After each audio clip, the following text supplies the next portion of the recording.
Donc cette deuxième capsule pour vous présenter les outils numériques ou non que j'ai utilisés dans ce projet pour évaluer et accompagner le parcours individuel des élèves.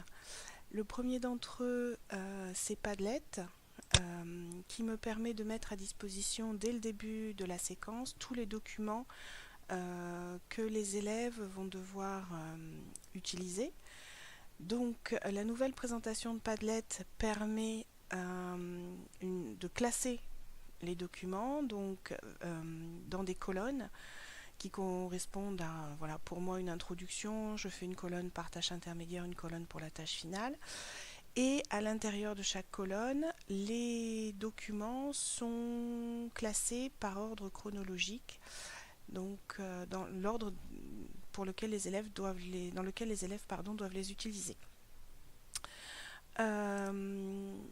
Ensuite, je n'utilise pas que des outils numériques. J'utilise aussi des documents papier parce que ces documents-là, sont des documents navettes ou des documents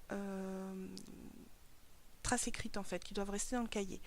Donc, le premier de ces documents, c'est la présentation du scénario avec le titre, la tâche finale, les différents objectifs, le lien vers le Padlet et les échéances que je recommande, ainsi que toutes les consignes en fonction des tâches intermédiaires.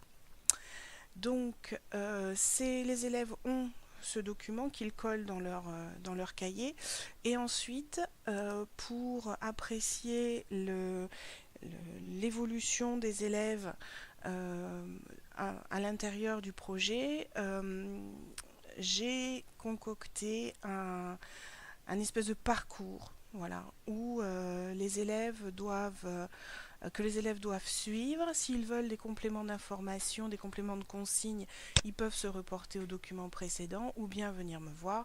Il y a des petits repères, ce qui se fait sur internet, ce qui fait l'objet d'une fiche de travail, ce qui fait l'objet d'une étude vidéo, de la création d'une carte mentale, etc. Donc j'essaie de mettre des petits repères. Les évaluations sont aussi balisées de façon différente avec une bulle pour pouvoir y noter le résultat. Donc l'idée, c'est qu'à chaque fois que l'activité est faite, l'élève vienne présenter son plan de travail, récolte un tampon et passe à l'étape suivante. Voilà, le dernier document que je leur donne dès le départ, c'est le journal de bord qu'ils remplissent à la fin de chaque cours, en mettant la date et en expliquant ce qu'ils ont fait, ce qu'ils ont appris, comment ils se sont organisés et ce qui leur a posé problème.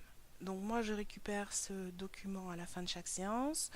Je les lis, je peux ainsi soit marquer des commentaires, des conseils, féliciter les élèves, leur demander de venir me voir pour un complément d'information, et ça me permet du coup de suivre au plus près leur avancée, et ça me permet aussi de les guider vers une analyse de pratique. Donc quand leur description est trop vague ou qu'elle qu'elle est uniquement orientée sur les résultats de ce qu'ils ont trouvé, j'essaie de les faire, par un système de questions, de les faire réfléchir à comment ils sont arrivés là. Donc voilà, l'objectif de ce document, c'est d'essayer de les faire réfléchir à comment ils ont travaillé, comment ils ont réfléchi, qu'est-ce qu'ils ont mis en place, de manière à pouvoir analyser davantage la façon dont ils travaillent et dont ils apprennent. Alors pour suivre, ça c'était pour suivre le travail individuel de l'élève.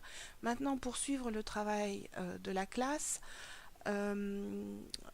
j'utilise un tableur que je projette au tableau et que les élèves viennent remplir quand ils me présentent leur plan de travail individuel. Ils remplissent également le tableau qui permet à l'ensemble de la classe de suivre l'avancée du travail. Voilà, donc ce tableau est projeté, donc on voit bien où en est la classe, on voit bien quels sont les élèves qui sont en avance, quels sont ceux qui sont en retard, et du coup ils se rendent compte très vite de là où ils en sont et de ce qu'il leur reste à faire pour rejoindre leurs camarades.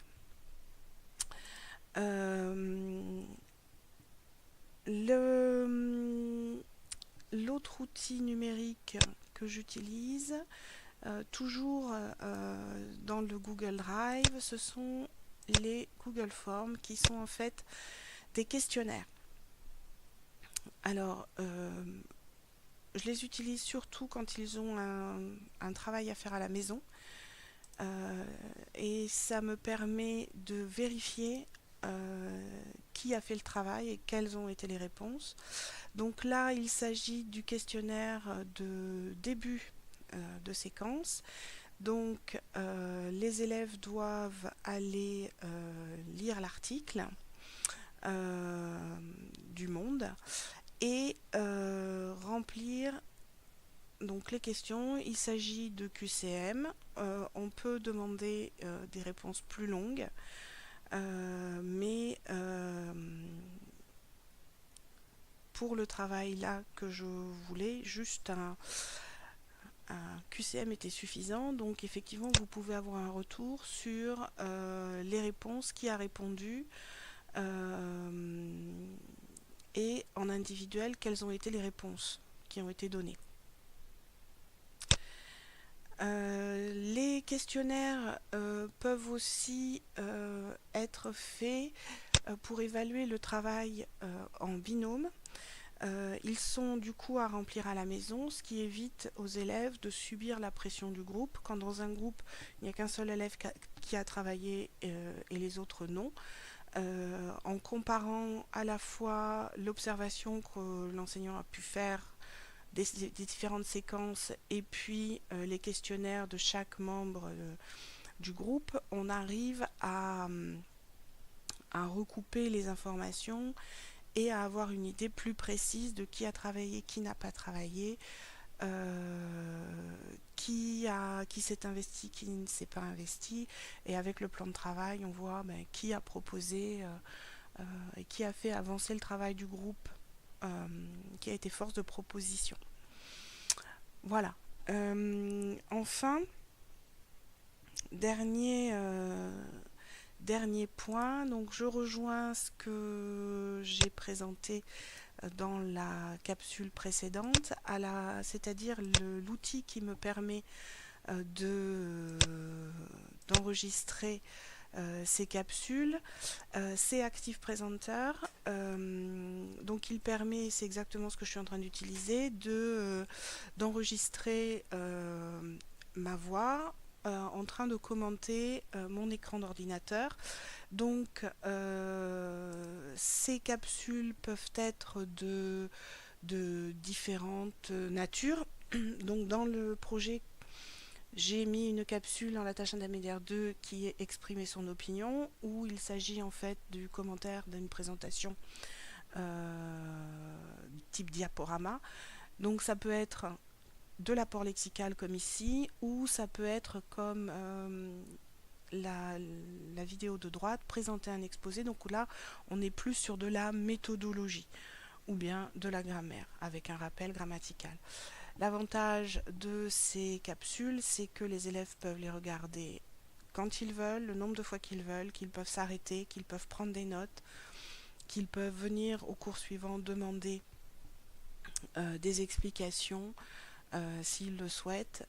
Donc il y a un réel travail en autonomie et tout cet aspect descendant du cours qui du coup peut être fait en individuel. Ça n'empêche que les élèves peuvent aussi re-regarder ces vidéos pendant le cours, mais ils sont à ce moment-là dans le feu de l'action, c'est-à-dire que s'ils re-regardent cette vidéo, c'est qu'ils en ont besoin pour faire la tâche qui leur est assignée. Donc c'est davantage un outil qu'un cours descendant.